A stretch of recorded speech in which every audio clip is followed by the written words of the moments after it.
پیغمبر وخندل او خوشاله شو چې څه جواب یې راکړ. بل حدیث کې راغلی حضرت عائشہ رضی الله تعالی عنها فرمایي چې په یو جهاد کې او جنگ کې نبی صلی الله علیه وسلم سره زه تللی وم، بیا چې پړاوونه واچول شو او زه صحرا ته تلم، نبی صلی الله علیه وسلم ما سره صحرا ته روانو، خلک نو، او ما ته یې ویلې چې راځه موته منډه ووهو چې ته به مخکې شې که زه به مخکې شم. و چې منډه مو ووهله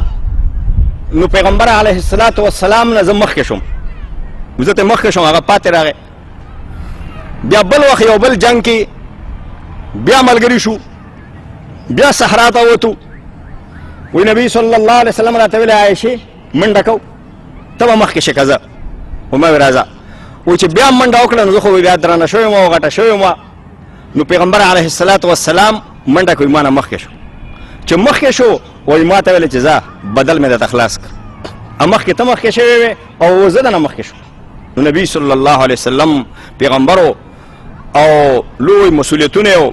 ډېر تکلیفونه په باندې ډېر لوی کار په سر و، د هغې باوجود خپلو بیبیانو سره او خپلو ښځو سره یې ښایسته تعلق ساتلی دی او ښه تعلق یې ساتلی دی. هر وخت به د ټولو حجرو ته او کوټو ته ته او د ټولو بیبیانو پوښتنه به کوله، د هغې حوایج، د هغې حاجتونه او د هغې مشکلات به نبي صلی الله علیه وسلم حلول. یو صحابي ویل ای د الله پیغمبره زمونږ د ښځو په موږ باندې څه حق دی؟ پیغمبر علیه الصلاة والسلام ورته وفرمایل چې کله ته ډوډۍ خورې همغه ډوډۍ به هغې ته هم ورکې، داسې به نه کې چې ته ښه ډوډۍ وخورې او هغې ته خرابه ډوډۍ ورکې. د بعضې خلکو دا عادت دی په بازارونو کې په هوټلونو کې قسمه قسم خوراکونه کوي او کور کې خپلو ماشومانو ته او خپلو ښځو ته هغه خوراکونه نه ورکوي، دا ګناه ده. نبی صلی الله علیه وسلم وفرمایل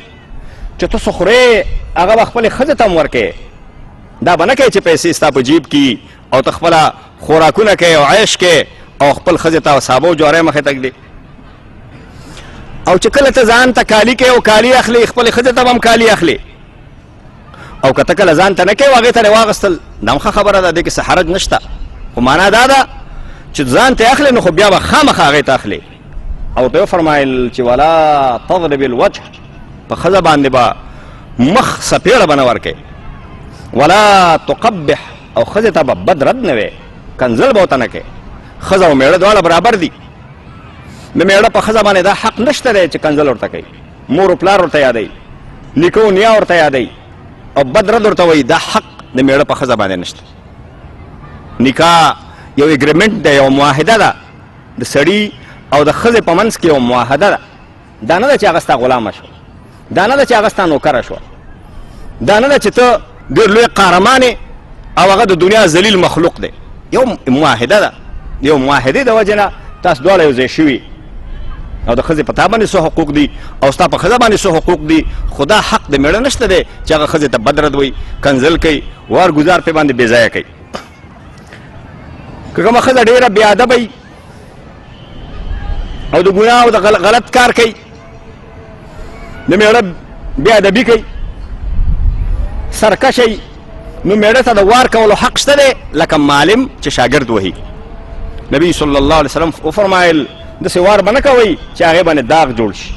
مخ باندې به وار نه کوئ، کنځل به ورته نه کوئ، داسې وار به نه کوئ چې هغې باندې داغ جوړ شي، ښځه وهل، د هغې سر ماتول، د هغې لاس پښه ماتول، هغې باندې دونه کلک ګزار کول چې هغې باندې داغ جوړ شي او تکلیفو ته ډېر ورسېږي،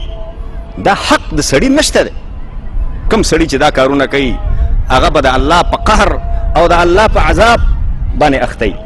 بې غیرته به هغه سړی چې هغه خپل ښځې سره جنګ کوي. ښځه دې دپاره نه ده چې سړی د هغې سره جنګ وکړي، ښځه دې دپاره نه ده چې سړی د هغې پسې هر وخت کوتک در پسې راغستی. پست خلک، پریوتي خلک او اسفل السافلین ته رسېدلي خلک، کم ظرفه خلک،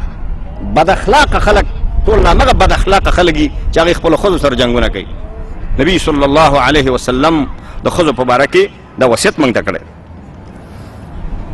او ښځې ته به هر وخت تندی تریو نه ساتې، که هغه څه بې ادبي کوي، څه د ګناه خبره کوي، څه داسې کار کوي چې هغه ډېره بې ادبي، نو ته دا کوی شي چې د هغې نه خپله بستره جدا کړي، یو شپه دوه شپې د هغې نه خپله بستره لرې کړي او به خپله پوه شي چې دا سړی ما نه خفه دی، او بیا به روغه وشي خبره به ختمه شي دا نه چې هر وخت په قار او هر وخت غصه او هر وخت بد رد وي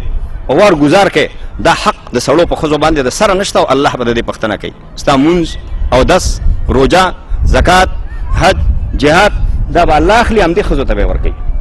همدې ښځو ته به یې ورکوي او آخرت کې به لک ولاړې لک به ولاړې ظلم به دې کړی لک به ولاړې نبی صلی الله علیه وسلم فرمایلی فأطاف بآل رسول الله نساء كثير يشكون أزواجهن ليس أولئك بخياركم اے خلقو دا الله دا پاک پیغمبر کور ته ډېرې ښځې راغلې او د خپلو خاوندانو نه شکایتونه وکړل چې خاوندان په موږ باندې ګزار کوي اے خلقو چې د کومو خلقو نه ښځې شکایت کوي او د کومو خلقو نه ښځې خفه دي دا غوره خلق نه دي د الله په نزد باندې دا بهتر خلق نه دي د الله په نزد باندې دا خراب خلق دي دا د حسن معاشرت خسته طریقه باندې ښځو سره ژوند تېرول الله او د الله د پیغمبر حکم دی موږ دپاره همدغه شان اسلام ښځې ته دا مقام او دا درجه ورکړې ده لکه سړی چې نیک کار کوي او نیک عمل کوي الله د هغې اجر ورکوي نو ښځه هم چې نیک کار وکړي الله د هغې اجر ورکوي قرآن کې الله فرمایي ومن یعمل من الصالحات من ذكر او انثى وهو مؤمن فاولئك يدخلون الجنه ولا يظلمون نقيرا چام چې ښه کار وکړه که ښځې ښه کار وکړه که سړي ښه کار وکړه او دی مؤمن او ایمان یي دا به جنت ته داخلیږي او ظلم به پې باندې نه کي د ښځې د عملم د الله په دربار کې قدر شته دی د سړي د عملم د الله په دربار کې قدر شته دی سړي خپله درس ته ځي نیکو کارونو ته ځي د خیر کارونو کې شریکېږي او خپلې ښځې نه پرېږدي دا حق د سړیو نشته دی چې د خیر د کار نه او د دین د کار نه خپلې ښځې منې کړي ځکه هغه هم عمل ته ضرورت لري هغه هم د الله د عذاب نه بچ کېدو ته ضرورت لري هغه هم جنت ته تلو ته ضرورت لري نکاح معنا دا نه ده چې ته خپله ښځه د خیر نه منې کړې او د نیکۍ د کار نه منې کړې د سړي دا حق نشته دی په ښځه باندې همدغه شان چې د مور و پلار نه کم مال پاتې کېږي میراث لکه څنګه چې هلکانو ته الله پاک په میراث کې حصه مقرر کړې ورونو ته الله حصه مقرر کړې خویندو ته او جینکو ته الله پاک حصه مقرر کړې الله ته هلکان او جینکۍ دواړه برابر دي دواړه د الله بندگان دي دواړه الله پیدا کړي الله پروردگار عالم په دواړه باندې مهربان دی الله پروردگار عالم د دواړو خدای دی هغه رحمان او رحیم دی په خپلو بندگانو باندې الله په ښځو ډېر مهربان دی ښځې د الله عجز مخلوق دی د الله کمزوری مخلوق دی بدني لحاظ باندې کمزوري دي نور کمزورۍ لري الله په ښځو باندې ډېر مهربان دی الله په ښځو باندې ډېر شفیق دی نو د دې وجې نه هغه پاک پروردګار چې په خپلو بندیانو باندې او په زنانو باندې مهربان خدای د هغې حصه مقرر کړې قرآن کې الله فرمایلي للرجال نصيب مما ترك الوالدان والأقربون وللنساء نصيب مما ترك الوالدان والأقربون مما قل منه أو كثر نصيبا مفروضا د هلکانو په هغه مال کې حصه ده کم مال چې د مور پلار یا د خپلوانو نه پاتې شوی دی او د جینکوم په هغه مال کې حصه ده کم مال چې د مور پلار او خپلوانو نه پاتې شوی که لږ مال پاتې شوی د مور پلار نه که ډېر مال پاتې شوی د مور پلار نه په لږ کې هم د جینکو حصه ده او په ډېر کې هم حصه ده نصیبا مفروضا او دا حصې او دا برخې الله پروردګار عالم مقررې کړي دي الله مقررې کړي انسانان دا منسوخوی نشي انسانان دا ختموی نشي یوصیکم الله فی اولادکم للذکر مثل حظ الانثیین اے خلقو الله تاسو ته ستاسو د اولادونو په باره کې حکم درکوي چې د جینکوم همغسې برخه ده لکه څنګه چې د هلکانو برخه شته د هلکانو هم برخه شته د جینکوم برخه شته د دواړو برخه شته خور ورور په یو خېټه کې پاتې کېږي په یو کور کې لویېږي په یو بستره کې په یو کټ کې لویېږي په یو کوټه کې لویېږي په یو قلا او انګړ کې لویېږي څنګه د هلکانو برخه ته ورکې او د جینکو او د خویندو د مظلومانو برخه نه ورکې الله د دواړو حصې مقرر کړي دي دا خبره چې جلۍ ته لږه مقرر کړې هلک ته ډېره دا غلطه خبره ده د هلک دوه برخې دي د جلۍ یو برخه ده بیا هلک مهر ورکوي خپلې ښځې ته نو څه پیسې د هلک په مهر کې ځي او جنۍ مهر اخلي نو ګټه کوي. همدغه شان